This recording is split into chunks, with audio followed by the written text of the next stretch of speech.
As we keep an eye on politics, this summer's Democratic National Convention could make Chicago a target for Russian propaganda. The concerns are not without precedent. A massive leak of party emails immediately prior to the Democrats' 2016 convention in Philadelphia destabilized the event in quite dramatic fashion. For more on this, we are joined by an expert. Max Bergman is a former State Department official who's now with the Center for Strategic and International Studies. Good morning, Max. Good morning. How might Russian disinformation make its way into the public consciousness this summer, and what are the biggest concerns if it does? Well, I think it's a case of both Russian disinformation, so activity on social media websites trying to really stoke up the tension. But as we saw before the 2016 Democratic Convention, it's also using their cyber tools, their ability to hack people's emails and then leak those emails and get information out into the body politic that can disrupt American politics. And I think they're going to be very active before this election. They've been very active in the European elections that are taking place actually right now today as well. And Max, to the best of your ability, what specifically should people keep an eye out for, and what issues is this disinformation looking to drive a wedge into?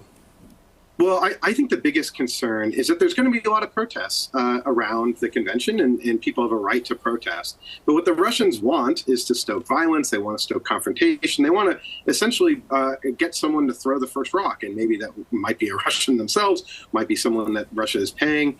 And so I think a lot of the groups that are looking to organize before the Democratic Convention looking to protest just need to be on guard about who they're working with, who they're interacting with, and to make sure that they're not being played, because that is a common tactic that we've seen in the past. And I think people need to be conscious about where they're getting their information ahead of this election. Speaking of that, I was reading over the weekend that one concern is, Russian collaborators, if you will, creating what looks like real newspaper front pages that are not, in fact, the actual real newspaper. That's with these fake stories, right? And people trying to confuse people.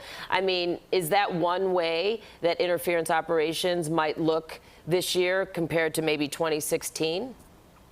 Absolutely. And we also now have artificial intelligence where you can take someone's likeness, their voice, and make it seem like they said something that they may have not said.